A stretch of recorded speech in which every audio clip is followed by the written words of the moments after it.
G7 davlatlarning savdo ministrlari majburiy emgak masalasi to'g'risida birlashma bayonot e'lon qildi. Bu Xitoy hukumatining uzundan buyon Uyg'urlarga qilgan nachar muomalasining bir qismi. Ministrlar juma kuni yig'indan keyin birlashma bayonotida mundaq dedi. Biz shuni ta'kidlaymizki, qoidalarni asos qilgan ko'p taraflik savdo sistemasida majburiy emgak qilishga o'rin yo'q. Xitoy qonun ma'qullab, chegaradan qonunsiz o'tganlarga qarshi qurol ishlatishga yo'l qo'ydi.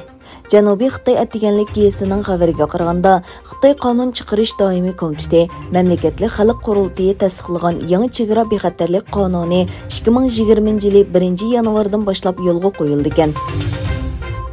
O'zbekistondagi saylovchilar saylamga qatnashib, davlatni 5 yil boshqaradigan yangi prezidentni bekitdi. Prezident Mirzayevni o'z ichiga olgan 5 kandidat saylamga qatnashyotdi. 2016 yili 9-oyda davlatni 27 yil boshqargan tunji prezident Islom Karimov vafot bo'lgandan keyin prezident saylami shu yili 12-oyda o'tkazilgan dastlabki saylamdan keyin tunji qatim o'tkazildi. Serbiyaning sharqidagi muhit asrag'uvchilar va Bor shahri aholilari Xitoy boshqaradigan miskinining muhitga texmo ziyon yetkazishidan ansiraydiganligini aytdi. Bor shahridagi kishilar bulg'angan havo va suvga qarshi namoyish qilayotganda Borning cho'ng tipdagi mis qazish va tavlash zavodini boshqaradigan Xitoy kon sherkiti Zijin rayonidagi tijoratini kengaytirdi.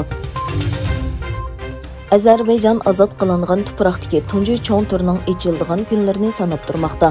Feyzoli xalqaro aerodromi Prezident Recep Tayyip Erdo'g'anning qatnashishi bilan ochildi. Aerodrom 14-yanvar selingan bo'lib, 124 gektar yerga selingan. Aerodromning uzunligi 3 kilometr, kengligi 60 metr keladigan cho'ng uchish yo'li bor.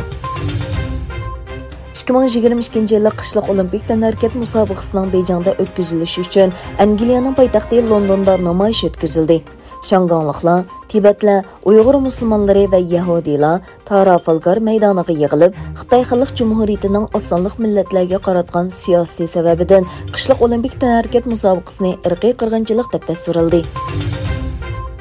G'arbiy Afrika davlatlarining biri bo'lgan Nigeriyaning Rivers shtatidagi qonunsiz neft ayirish zavodida kam deganda 25 odam qazo qildi.